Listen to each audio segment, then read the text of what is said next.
The darkness within. Exploring the human shadow. The shadow is a concept introduced by Carl Jung, representing the unconscious parts of our psyche that we reject, suppress, or deny. These elements of our personality, such as unwanted traits, desires, or emotions, often feel shameful or unacceptable. While the shadow is not inherently evil, it includes everything we hide from ourselves, including repressed emotions, fears, and desires. The origins of the shadow. The shadow forms early in life as we learn societal rules about what is good or bad. Traits like anger, jealousy, or fear are often deemed negative and are pushed into the unconscious mind. Over time, we start to reject these emotions, but they don't disappear. They just become hidden from our conscious awareness. The shadow also holds untapped potential, creativity, and strength, which we may ignore or fail to recognize. The shadow's impact. When we suppress parts of ourselves, they can surface in destructive ways. We might act out anger in passive-aggressive ways, or find ourselves reacting irrationally to situations that trigger repressed emotions. This can lead to inner conflict, anxiety, or unhealthy behaviors. The more we avoid the shadow, the more power it has over us. Projection and its dangers. Projection is one of the ways the shadow manifests. This occurs when we attribute our own suppressed traits onto others. For example, someone who denies their own anger might accuse others of being overly aggressive. Projection prevents us from taking responsibility for our own flaws and can lead to misunderstandings, conflict, and even damaged relationships. Integrating the shadow. To achieve personal growth, Jung believed that we must integrate our shadow, consciously accepting and acknowledging these repressed parts of ourselves. Rather than ignoring or judging our flaws, we learn to embrace them and understand their role in shaping who we are. By integrating the shadow, we stop it from controlling us and allow it to enrich our lives, leading to greater self-awareness and authenticity. The shadow in relationships. The shadow affects how we interact with others, especially in relationships. Often, the traits we dislike in others reflect aspects of our own shadow. Recognizing this helps break the cycle of projection, allowing for healthier, more understanding relationships. When we accept our own darkness, we approach others with greater empathy, understanding that they, too, are shaped by their own shadows.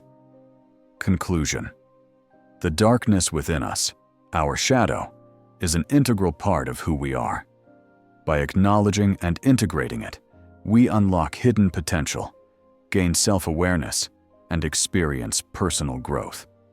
Embracing the shadow allows us to live more authentically and form deeper, more meaningful relationships.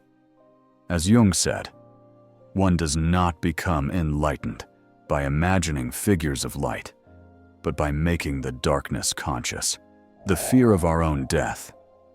The ultimate paradox. Death is one of the most universal and terrifying aspects of the human experience. It is something that everyone will face, yet it remains a subject that many avoid confronting. The fear of death is not just the fear of the unknown, but the fear of losing the very thing that allows us to experience life, our consciousness. This paradox of fearing something inevitable and yet unknowable lies at the heart of many of our existential concerns. The nature of the fear of death can be understood in many ways. On a basic level, it is the fear of non-existence. Death signifies the end of our experience, the cessation of our thoughts, and the disappearance of our consciousness. This creates an existential dread, as we cannot imagine what it would be like to no longer exist. The human mind is hardwired to preserve life, and so it naturally resists the idea of its own termination. The paradox of fear. Here lies the paradox. We fear our own death, even though it is something we cannot directly experience. We are terrified of a state that we will never be conscious enough to feel. The very nature of death means that once it occurs, we cease to exist to fear it. This creates a loop of anxiety and existential uncertainty. We are afraid of something that, by definition, we cannot comprehend or experience in any meaningful way. Cultural and philosophical views. Different cultures and philosophies have approached death in varied ways. Many religions view death as a transition to another existence, whether it be an afterlife or reincarnation. The fear of death is often alleviated by the promise of life after death, offering comfort to those who struggle with the idea of ceasing to exist. In contrast, existential philosophers, like Jean-Paul Sartre and Albert Camus, argue that death represents the ultimate absurdity of existence. Sartre suggests that human life is inherently meaningless, and death simply highlights the futility of our existence. Camus, on the other hand, discusses the absurd as the tension between our desire for meaning and the meaningless universe. The fear of death is, in this sense, the fear of confronting that absurdity, and thus the ultimate paradox. Coping with the fear. While death remains a mysterious and unsettling concept, many people have found ways to cope with the fear of it. One method is through the acceptance of mortality. By acknowledging that death is inevitable, individuals can focus on living more fully in the present moment. This practice of mindfulness can help shift the focus away from the fear of death and towards the enjoyment and fulfillment of life. Another way people cope is through legacy building. Whether it is creating art, building a family, or contributing to a cause, leaving a lasting impact helps mitigate the fear of dying without meaning. The idea of immortality through legacy offers a form of transcendence, allowing people to feel that their lives have purpose even after death. Death and the human condition. The fear of death is deeply tied to the human condition. Our awareness of our own mortality is what makes us human. It is this awareness that drives us to seek meaning, to form relationships, and to make the most of our time. The fear of death is not just a fear of the end of life, but a reminder of how precious and finite life truly is. In facing this paradox, we are challenged to live more authentically. The knowledge that death is inevitable pushes us to question what really matters in life. It forces us to confront our deepest fears, values, and desires, and to reflect on how we spend our time. Conclusion. The fear of our own death is the ultimate paradox because it involves a fear of something that we cannot directly experience, yet it influences nearly every aspect of our existence. It is the fear of the unknown, but also the fear of non-existence itself. How we come to terms with this fear shapes our experience of life, pushing us to find meaning and purpose in the face of our inevitable mortality. Ultimately, by confronting the fear of death, we can unlock a deeper appreciation for life and the preciousness of every moment. How the mind creates monsters. The human mind has a remarkable ability to create monsters, but these monsters are often not physical creatures. Instead, they are symbolic representations of our deepest fears, anxieties, and unresolved emotions. These fears, which are often difficult to confront directly, are externalized and given form by the mind. The creatures that emerge are an embodiment of what we cannot easily face or understand, turning our inner turmoil into something more tangible and real. The creation process. Monsters typically arise when the mind encounters a powerful emotional or psychological threat. Whether the threat is external or internal, the mind tends to personify it into something we can see and, in some cases, battle. These monsters often appear to be far larger and more dangerous than they really are, as the mind exaggerates the fear to make it more vivid. This process of personification helps the mind to deal with its emotions, but it also magnifies the danger, making it seem more overwhelming. Repressed emotions and the shadow. Self psychologists like Sigmund Freud and Carl Jung suggest that monsters often represent the repressed emotions or darker aspects of the shadow self, parts of our personality that we try to hide or deny. For example, feelings of guilt, anger, or fear are sometimes too intense to face head-on, so the mind creates a monster as a way to externalize and confront them.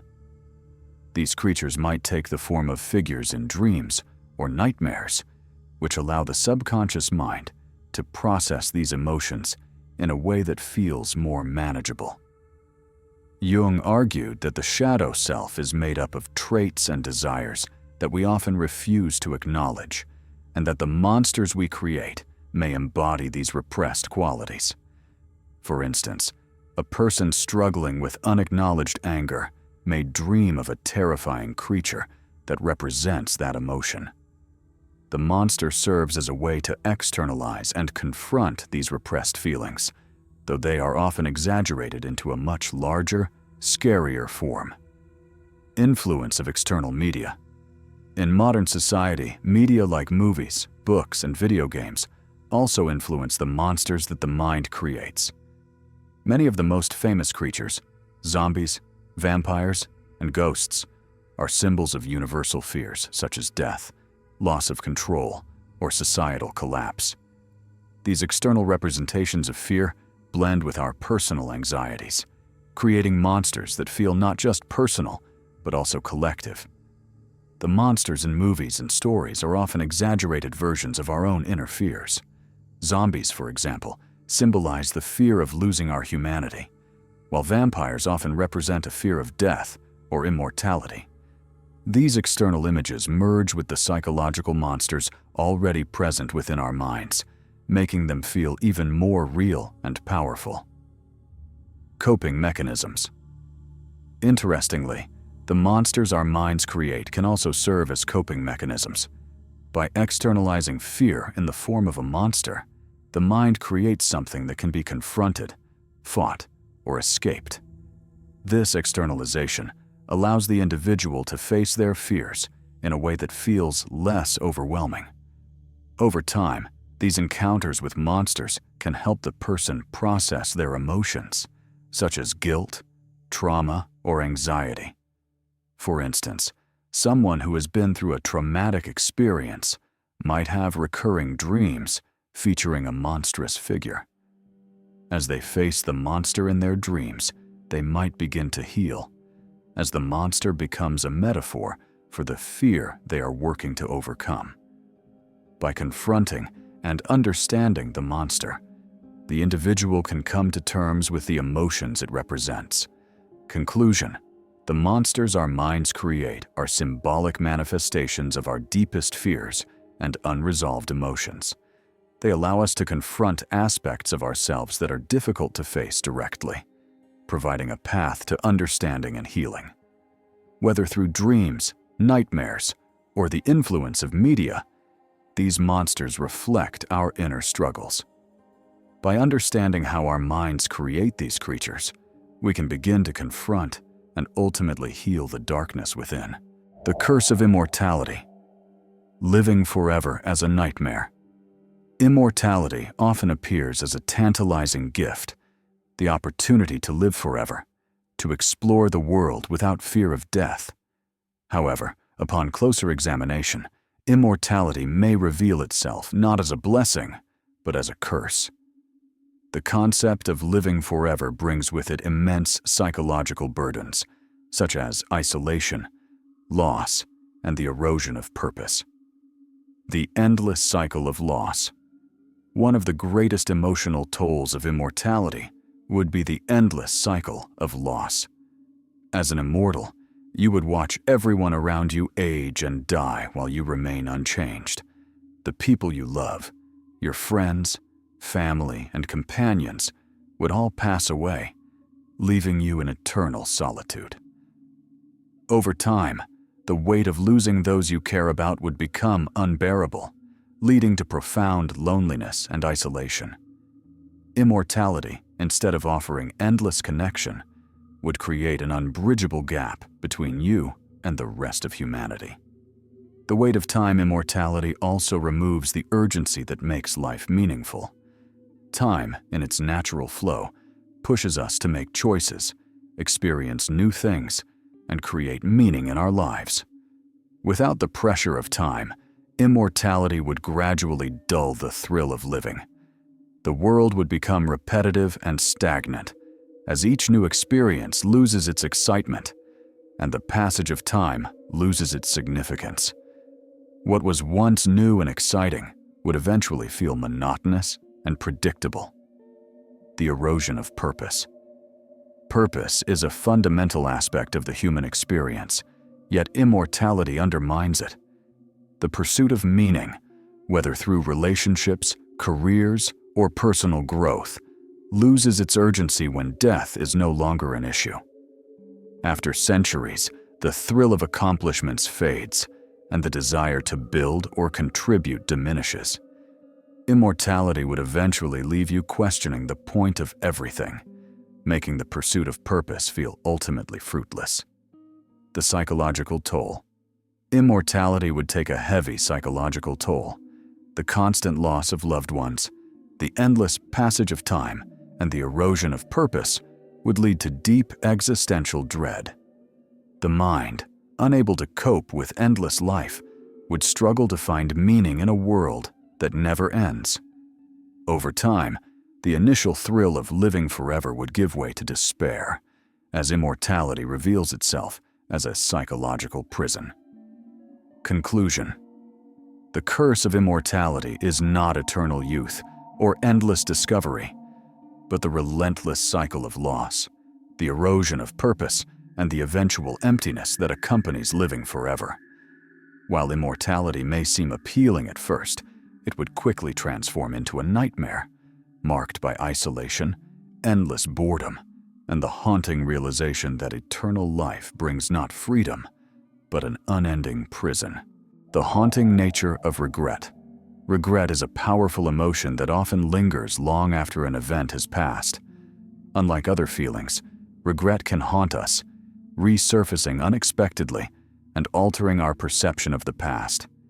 It's not just about what we did wrong, but about the what-ifs that remain. What if we had made different choices, spoken up, or acted with more courage? These questions create an emotional burden that can make it hard to move forward, leaving us trapped in a past that can never be changed. The burden of what could have been. The constant replaying of missed opportunities and mistakes creates a weight that distorts our present. The better version of our past becomes something unattainable, and this sense of loss can be overwhelming. This cycle of regret becomes a barrier, preventing us from fully engaging in the present and future as we continually fixate on what might have been. The emotional toll regret can be emotionally draining, leading to feelings of guilt, sadness, and shame.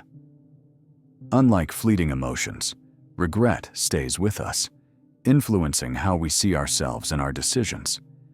It can cause paralysis as we constantly revisit our past mistakes, making it difficult to move forward. The emotional toll also makes regret an isolating feeling. We often keep it to ourselves, believing we are alone in carrying such burdens, when in reality, everyone deals with regret in some form. The influence on future decisions. Regret also affects the choices we make moving forward. The fear of repeating past mistakes can make us avoid risks, leaving us stuck in a cycle of caution. This avoidance can lead to another form of regret, the regret of never having taken chances or lived fully. So, we end up regretting both our mistakes and the opportunities we missed by not acting. The illusion of control. Regret often comes with the illusion that we could have controlled the outcome of events. We fixate on the idea that a different decision could have led to a better outcome.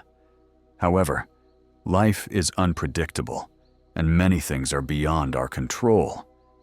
Focusing on this false sense of control only deepens the regret, making it feel like we failed in ways that were beyond our influence. The path to healing. While regret can be overwhelming, it's possible to move past it by accepting it as part of the human experience.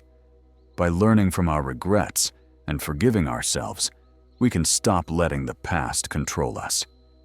Regret doesn't need to define us. It can guide us, but it shouldn't haunt us. Accepting our mistakes and letting go of the past allows us to embrace the present and create a future free from the chains of regret. Conclusion: regret is a haunting force that can keep us trapped in the past, but it doesn't have to define us. By acknowledging its impact and learning from it, we can free ourselves from its grip and move forward. Although regret will always be a part of our lives, it doesn't need to control our future. The psychology of evil. What makes us capable of horrible things? The concept of evil has always intrigued and disturbed humanity. How can seemingly ordinary people commit acts of unimaginable cruelty? Understanding the psychology behind evil behavior reveals uncomfortable truths about the human mind and the conditions under which it is capable of harm. The banality of evil, one of the most powerful ideas about the nature of evil, comes from political theorist Hannah Arendt, who introduced the concept of the banality of evil. After observing the trial of Adolf Eichmann, a key figure in the Nazi regime responsible for the logistics of the Holocaust, Arendt argued that evil is not always perpetrated by monstrous individuals, but by ordinary people who follow orders without questioning their morality. Eichmann, for instance, did not consider himself evil. He saw himself as simply performing his duties. This chilling idea suggests that evil can be carried out by those who see themselves as regular citizens, fulfilling their roles, not as villains. Dehumanization. Another key element in understanding the psychology of evil is dehumanization. When people view others as less than human, it becomes much easier to justify harm. This is common in situations of war or through ideologies like racism, where individuals or groups are stripped of their humanity. Once dehumanized, they are seen as mere objects or targets, and acts of cruelty become easier to rationalize. By removing empathy, evil actions can be performed without guilt. The influence of authority. The famous Milgram experiment in the 1960s demonstrated the profound impact that authority figures can have on our actions. In the experiment, participants were instructed by an authority figure to administer increasingly severe electric shocks to another person who was actually an actor pretending to be shocked. Despite hearing the victim's screams, many participants continued to deliver shocks because they were told to do so by the experimenter. This study showed that ordinary people, when placed under the command of an authority figure, are willing to commit harmful acts they would not otherwise consider. This tendency to obey authority is a crucial factor in many historical atrocities, such as those committed under totalitarian regimes. Group dynamics. The power of group dynamics cannot be understated when examining the psychology of evil. The concept of groupthink explains how individuals in a group may suppress their own moral doubts in favor of maintaining harmony with the group. In situations where a group engages in harmful behavior, individuals may feel less responsible, believing they are simply conforming to group norms. A powerful example of this is the Stanford prison experiment, in which participants quickly adopted abusive behaviors when given the role of guards in a simulated prison environment. This demonstrates how the dynamics of power within a group can encourage evil actions. Narcissism and psychopathy. Some individuals are more predisposed to commit evil acts due to personality traits such as narcissism and psychopathy. Narcissists believe they are superior to others and lack empathy, making them more likely to manipulate or harm others to achieve their goals. Psychopaths, on the other hand, have a profound lack of conscience and empathy, allowing them to commit acts of extreme cruelty without feeling remorse. These personality traits contribute to the capacity for evil, as they diminish the emotional restraints that normally prevent people from harming others. Conclusion. The psychology of evil reveals that even ordinary people are capable of committing horrendous acts under certain conditions. Factors like authority, group dynamics, dehumanization, and certain personality traits can make harmful actions seem acceptable or even justified. By understanding these psychological mechanisms, we can work toward preventing such behaviors in the future, recognizing the subtle ways in which evil can take root within the human mind. Can we trust our own thoughts? The reliability of our thoughts is a complex and unsettling question. Our thoughts influence how we perceive reality and guide our decisions. But can we trust them? Or are they prone to distortion, manipulation, or self-deception? The fallibility of memory. Memory plays a significant role in shaping our thoughts, yet it's far from infallible. Memory is not an exact replica of past events. It is a reconstruction influenced by emotions and experiences. Over time, memories can become distorted, and we may recall events inaccurately. The phenomenon of false memories shows how we can vividly remember things that never happened, making us question how much we can trust the thoughts based on our recollections. Cognitive biases. Our thoughts are also influenced by cognitive biases, which are unconscious patterns that lead us to make irrational decisions. For example, confirmation bias causes us to seek information that supports our beliefs, while anchoring bias makes us overly reliant on initial information. These biases can lead us to form untrustworthy thoughts and judgments without even realizing it. The power of emotions. Emotions greatly affect our thoughts. When we are upset or anxious, our thinking often becomes distorted, and we may view situations negatively or imagine worst-case scenarios. These emotional states can cloud our judgment, making it difficult to trust our thoughts during such times. The influence of external forces. Our thoughts are shaped by external influences like society, culture, and media. Constant exposure to biased information, advertising, and political propaganda can subtly shape our opinions, often distorting our perception of reality. The more we are influenced by these external factors, the less we may trust our own thoughts, as they might reflect outside agendas instead of independent reasoning. The subconscious mind. Much of our thinking is influenced by the subconscious, which stores our unresolved emotions and experiences. Thoughts and impulses can arise from this hidden part of the mind, sometimes without our awareness. These subconscious influences make it harder to trust our thoughts, as their true origins may remain elusive. The illusion of control. Some cognitive scientists argue that we don't have full control over our thoughts. Many thoughts arise automatically without conscious intention.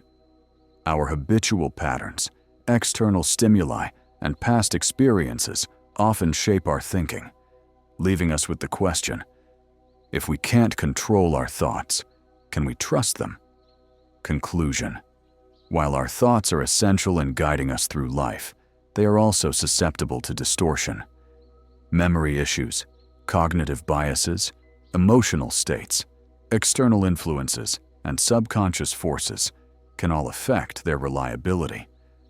Understanding these factors can help us become more discerning in evaluating our thoughts and recognizing when they might not be trustworthy. The unseen forces that control our lives. Many believe they are the masters of their own choices, but often, unseen forces play a significant role in shaping our lives, guiding our decisions and actions in ways we don't consciously realize. Social influences. From birth, we are immersed in societal norms, beliefs, and values. These expectations shape our behavior and desires, often without us questioning their legitimacy. The pressure to conform to social standards affects our decisions and sense of self, guiding us to align with the collective rather than our individual preferences. Media and advertising. Media and advertising are powerful forces that shape our perceptions and desires. They use subtle messaging, repetition, and emotional appeals to influence how we see ourselves and the world. Advertising creates a sense of need, convincing us that we must buy certain products or adopt specific lifestyles to be happy or successful. Media shapes our worldview by controlling the information we consume, molding our understanding of reality. Technology and algorithms. In the digital age, technology exerts a powerful influence on our lives. Social media algorithms, search engines, and online platforms curate content to keep us engaged, reinforcing our preferences and beliefs. These algorithms shape what we see, limiting exposure to new ideas and creating echo chambers that strengthen our existing views without us being fully aware of it. Cognitive biases. Our decisions are also shaped by unconscious cognitive biases. These mental shortcuts help us navigate the world quickly, but they often lead to faulty judgments. Biases like confirmation bias, seeking information that confirms our beliefs, or availability bias, relying on easily remembered experiences, influence our thoughts and actions, usually without us realizing their impact.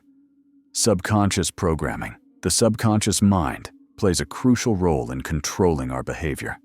Stored beliefs, fears, and desires formed in childhood influence our actions and responses. These subconscious programs dictate how we react in certain situations, often sabotaging our success or leading us to avoid certain opportunities, all without our awareness. Authority figures. Humans are deeply influenced by authority figures. From an early age, we are taught to respect and follow leaders, whether they're parents, teachers, or political figures. This authority bias can prevent us from critically questioning what we're told, sometimes leading us to follow harmful ideas or instructions simply because they come from an authoritative source. Environmental influences. Our environment also affects our behavior in ways we don't often consider. The layout of a city, the people we interact with, and the resources available to us shape our decisions and habits. Environmental factors subtly guide our actions, often without us noticing their influence. Conclusion. The unseen forces that control our lives, from societal expectations and media influence to subconscious programming and cognitive biases, play a far larger role than we realize. Understanding these forces is the first step toward reclaiming control and making more conscious decisions. Awareness can help us break free from their influence and navigate life with greater autonomy. The darkness in the mirror. What we see versus who we are. The mirror is often thought to reveal only our physical reflection, but it holds a deeper power. What we see in the mirror is shaped not just by our outward appearance, but also by our internal perceptions, emotions, and beliefs. This reflection doesn't always align with who we truly are. Self-perception versus reality. Many of us base our identity on external factors, looks, success, or social roles. However, these are just surface traits. What we see in the mirror can become distorted by our insecurities, fears, and societal expectations. If our self-worth is low, we might focus on perceived flaws, while ignoring the qualities that define us beyond appearance. This disconnect between self-perception and reality can lead to dissatisfaction and confusion. The role of self-esteem. Self-esteem plays a critical role in how we view ourselves. Low self-esteem can lead to a distorted self-image, where we emphasize imperfections and overlook our strengths. High self-esteem, on the other hand, may give us a more balanced view, but can also cause us to ignore areas needing growth. The way we see ourselves is often linked to how we feel about our worth. Societal influence. Society plays a powerful role in shaping our self-image. Media, advertisements, and social norms present ideals of beauty, success, and happiness, often distorting how we view ourselves. Social media amplifies these pressures by presenting curated versions of reality, making us compare ourselves to an idealized version of life. This can cause us to measure our worth against standards that may not truly reflect who we are. The shadow self. Carl Jung's concept of the shadow self refers to the unconscious parts of ourselves that we tend to reject or ignore. Our flaws, repressed desires, or undesirable qualities. These aspects can influence the darkness in the mirror, as we may resist acknowledging them. However, embracing these parts of ourselves can lead to greater self-understanding and growth. By accepting both our light and dark aspects, we gain a fuller sense of self. The impact of trauma and unresolved emotions was trauma, and unresolved emotional wounds can also affect how we view ourselves. Negative experiences can create beliefs that distort our self-image, making us feel unworthy or incapable. These beliefs can shape the image we see in the mirror, leading us to focus on our flaws rather than our strengths. Healing these wounds and reframing our self-narrative is essential for shifting the way we see ourselves. The power of self-reflection. Despite these influences, the mirror also offers a chance for self-reflection. By honestly confronting our image, we can begin to separate who we are from external pressures. Self-reflection allows us to embrace both the light and dark sides of ourselves, helping us to develop a more authentic sense of identity. Conclusion. The darkness in the mirror represents the gap between self-perception and reality. It is shaped by societal expectations, self-esteem, past experiences, and the shadow self. Understanding these forces can help us achieve a more accurate, compassionate view of who we truly are. By embracing all aspects of ourselves, we can begin to heal and develop a deeper sense of self-awareness. What if we're just a dream? The idea that we may be living in a dream has intrigued thinkers for centuries. From ancient philosophy to modern science, the concept of reality being an illusion challenges our understanding of existence and consciousness. What if everything we experience, the people, the places, and even ourselves, are simply part of someone else's dream? The philosophy of idealism.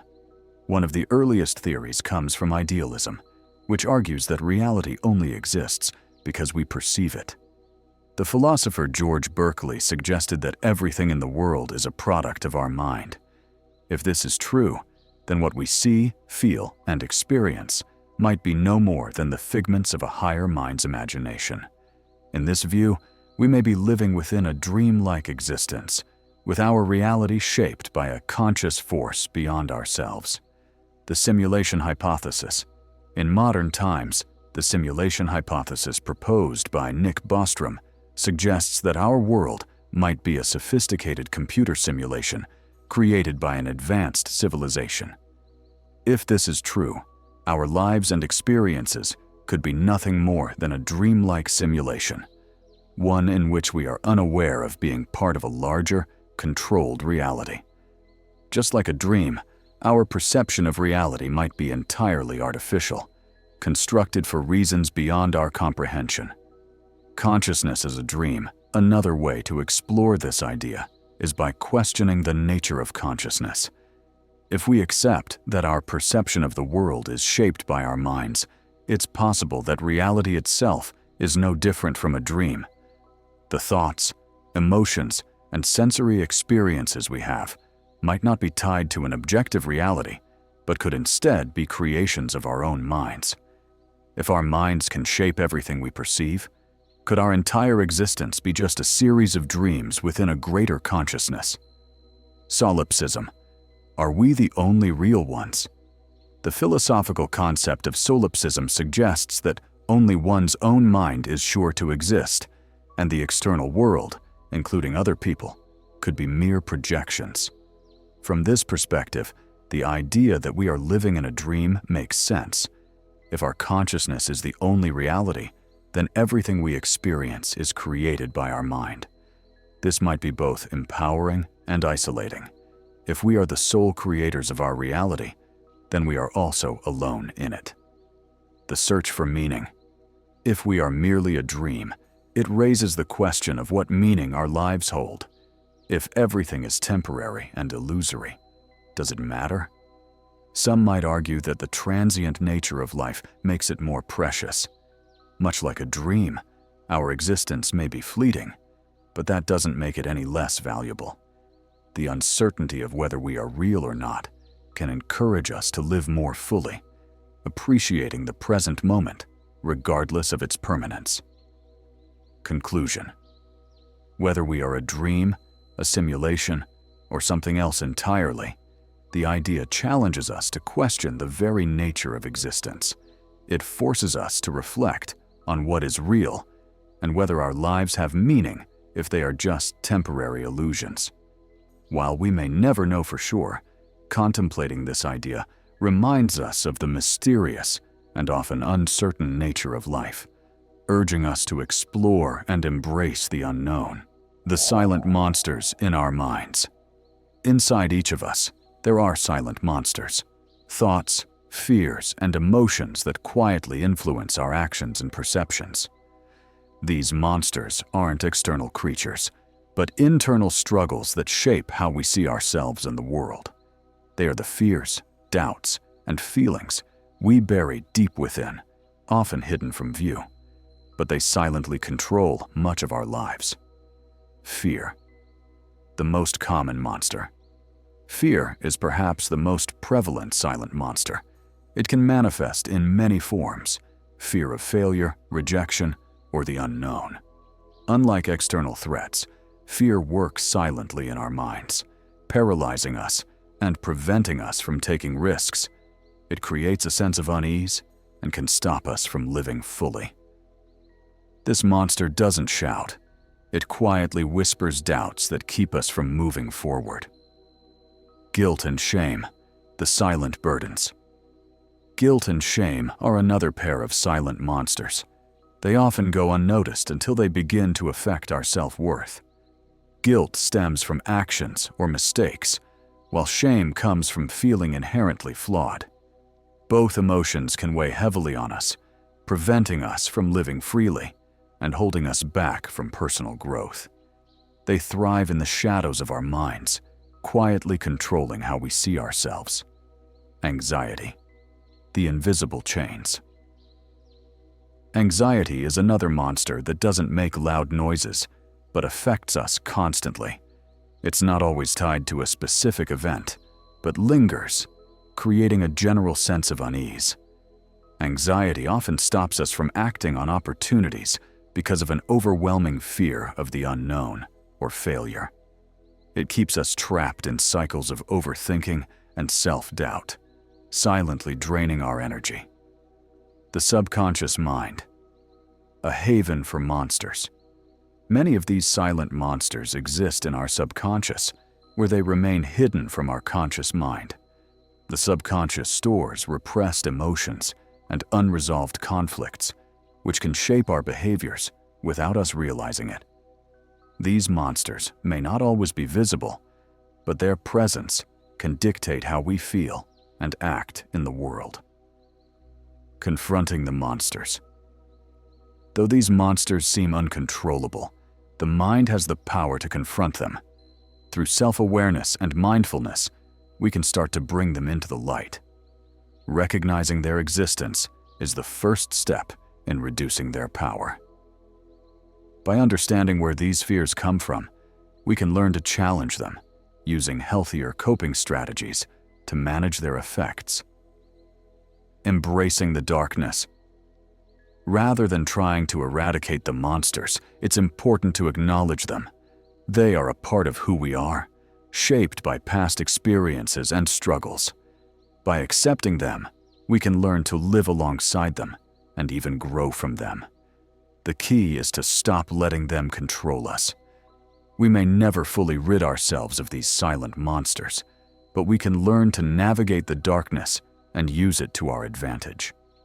Conclusion: the silent monsters in our minds shape much of who we are, often lurking in the background, unseen but powerful. By bringing them into our awareness and learning how to manage them, we can transform them from sources of fear into opportunities for growth. Embracing our inner darkness allows us to face our fears and emerge stronger, no longer controlled by the silent monsters within. The fear that we are alone in the universe. One of humanity's most unsettling fears is the thought that we are alone in the vast universe. With billions of galaxies, each containing billions of stars and countless planets, the idea that Earth might be the only planet with conscious life can feel overwhelming. This fear forces us to confront deep questions about existence, our purpose, and our place in the cosmos. The immensity of the universe. The universe is mind-boggling in its size, and the notion that Earth may be the only inhabited planet makes our existence seem insignificant. The search for extraterrestrial life has driven scientific exploration for centuries, yet we have found no definitive proof of life beyond Earth. This silence in the cosmos feeds into our fears.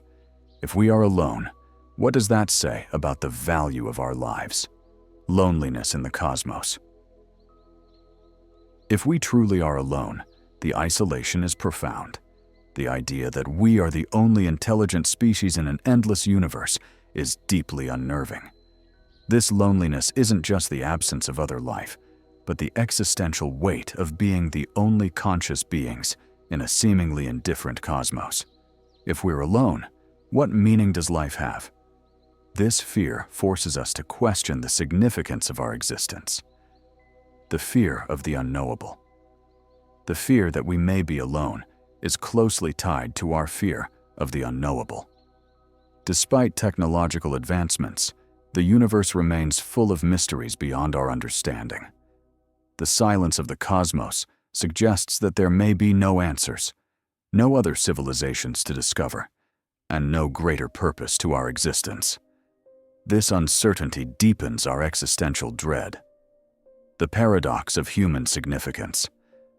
The fear of being alone also creates a paradox. On one hand, it makes us feel insignificant in the grand scale of the universe. Yet on the other hand, it highlights the profound significance of our consciousness.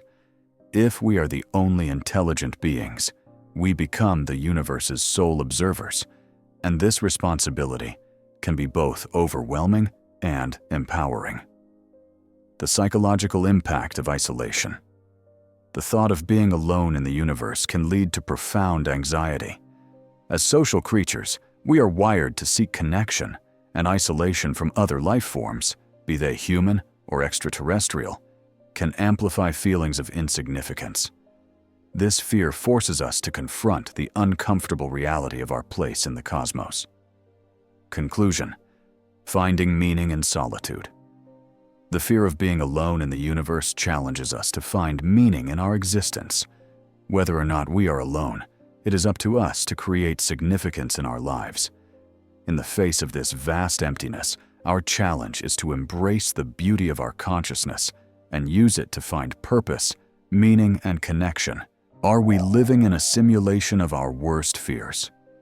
The simulation theory proposes that our entire reality could be a highly advanced simulation created by a superior civilization. While most think of simulations as a reflection of the world we know, what if the simulation is designed to bring our deepest and darkest fears to life? The simulation hypothesis. Nick Bostrom's simulation theory suggests that if a civilization achieves technological advancement, it could create simulations indistinguishable from reality. This raises the question, what if we're living in a simulation tailored to evoke our worst fears and anxieties? Instead of a peaceful existence, this virtual world may be constructed to mirror our most terrifying thoughts. The nature of fear. Fear is an inherent part of being human. Fear of failure, death, the unknown. In a simulation, these fears could be amplified, making them feel more real and pervasive. The simulation could be designed not randomly, but to confront us with scenarios that bring out our deepest emotional responses. These fears could dominate our experience, creating an environment of constant psychological pressure, a reflection of our darkest thoughts. Imagine a reality where our worst nightmares constantly manifest. In this simulated world, failure and death might be ever present, and challenges could seem insurmountable. The scenario might seem endless, reinforcing the idea that the simulation's goal is to push us to confront our psychological limitations. Every corner might hold a reflection of our darkest emotions, creating a sense of relentless anxiety, control, or chaos. If the simulation is driven by our fears, it may also serve to control us. The creators might manipulate our experiences to elicit specific reactions, shaping our decisions and behavior. This raises an existential question. Are we truly in control of our lives, or are we merely being tested by unseen forces? The simulation may feel like a series of trials, where the forces governing us are designed to challenge our every move. The fear of the unseen architect. One of the most unsettling aspects of the simulation hypothesis is the idea of an unknown creator. If the simulation is real, we would never truly know the intentions of those who created it. Are they benevolent, or do they have darker motivations? The fear of being watched and controlled by unseen forces only intensifies the dread, as we are left with the uncertainty of their motives. Conclusion: breaking free from fear. Living in a simulation designed around our worst fears challenges us to confront those very anxieties. If this is the reality we find ourselves in, the key to breaking free lies in recognizing our fears for what they are, projections of our own minds. Understanding this could empower us to overcome them, allowing us to reclaim control and find meaning beyond the simulation's design. The terrifying power of the subconscious. The subconscious mind is a powerful, hidden force that shapes much of our lives without our awareness. While it has the potential for creativity and insight, it also holds darker aspects, repressed memories, fears, and hidden desires that, when exposed, can be disturbing. The hidden depths of the subconscious. Much like an ocean beneath the surface, the subconscious stores memories, beliefs, and emotions that influence our daily lives. These might include past traumas, fears, or even childhood experiences we've forgotten, but they continue to impact how we react to situations and people. While we may not consciously recall these memories, the subconscious directs our behaviors and decisions. Repression.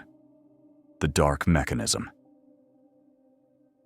Repression is the mind's way of protecting us from emotional pain by pushing traumatic memories out of our conscious awareness. However, these memories don't disappear. They remain in the subconscious, often surfacing later in life in unexpected and unsettling ways. These repressed memories can lead to sudden emotional reactions, irrational fears, or behavioral patterns that seem to come out of nowhere. Dreams. Glimpses of the subconscious. Dreams provide insight into the subconscious mind. While many dreams are benign, others can be deeply disturbing. Nightmares, for instance, often stem from unresolved anxieties or fears, serving as a way for the subconscious to process emotional turmoil. Dreams thus act as a window into our hidden thoughts and emotions, revealing our deepest fears and desires. The hidden influence on behavior. The subconscious controls much of our behavior. Without us realizing, it influences how we perceive the world, make decisions, and interact with others. This can lead to irrational fears, compulsions, or automatic behaviors. For example, a person who experienced trauma may develop phobias or avoid certain situations, even if they can't consciously recall the event. The subconscious shapes our daily actions, often without us realizing it. The fear of losing control. One of the most unsettling aspects of the subconscious is the fear that it may control us. If our thoughts, emotions, and actions are influenced by the subconscious, it raises the question of how much control we truly have. The fear that we might be slaves to our subconscious drives can be terrifying, as it suggests we are not fully in control of our own minds. Addiction and compulsions. The subconscious is also a major player in addiction and compulsive behavior. Many addicts report that their cravings feel like they come from deep within, beyond their control. These urges often stem from unresolved emotions or unconscious desires that the subconscious creates as a coping mechanism. In this way, the subconscious can trap us in destructive cycles. Confronting the subconscious. To break free from the subconscious's grip, we must confront the hidden aspects of our minds. Therapy, mindfulness, and self-reflection can help us access the subconscious and address the fears, traumas, and desires that influence our behavior. By understanding and healing these deeper layers, we can regain control of our thoughts and actions, turning the subconscious from a force of fear into one of empowerment. The subconscious mind is a powerful force, shaping our experiences and behaviors. While it can be a source of creativity and insight, it also holds darker aspects that can disturb us. Confronting these hidden forces requires courage and self-awareness, but by doing so, we can unlock its full potential in a positive way. The descent into madness. Is there a point of no return? Madness, or mental illness, has fascinated humanity for centuries. It raises profound questions about the nature of the mind, reality, and what it means to lose control. One of the most terrifying ideas associated with madness is the concept of a point of no return, the moment when one cannot escape the descent into madness. The nature of madness is often seen as a departure from what is considered normal mental functioning. It can be marked by distorted perceptions of reality, severe emotional instability, and erratic behavior. What is seen as madness in one culture or era may be viewed differently in another. Historically, madness was often thought to be a supernatural curse, but today we understand it as a complex interaction between genetics, environment, and neurobiology. The spectrum of mental illness.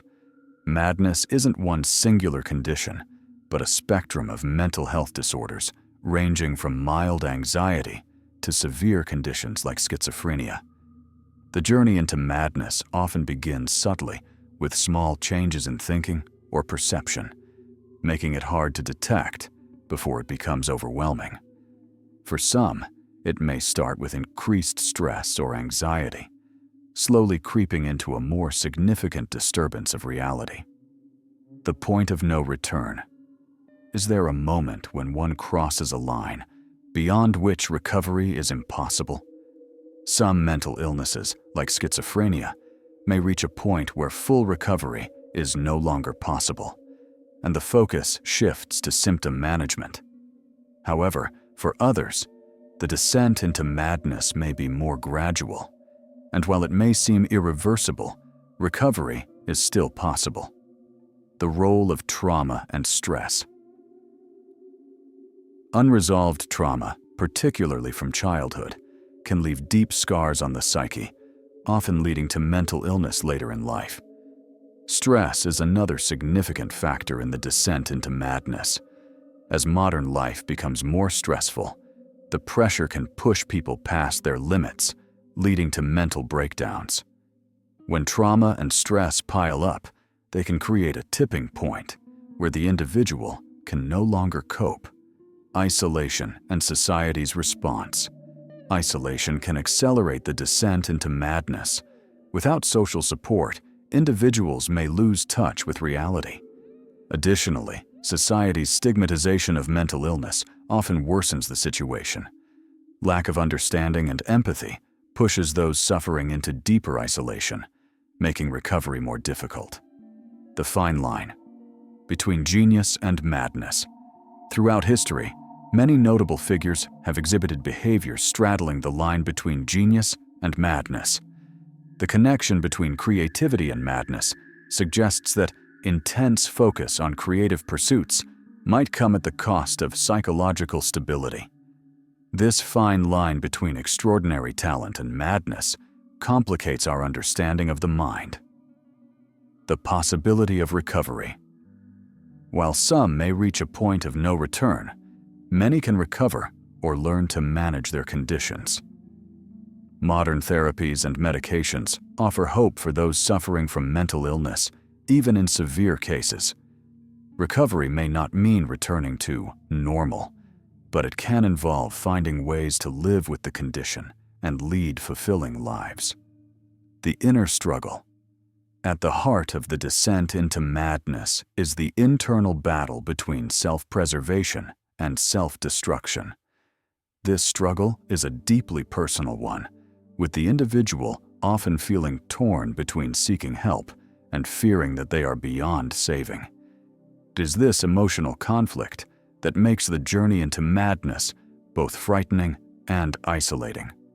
The fear of losing oneself. Perhaps the most haunting aspect of madness is the fear of losing one's identity. If the mind deteriorates, do we cease to be the person we once were? This existential dread makes the concept of madness even more terrifying, as it challenges the very foundation of what makes us who we are. Conclusion.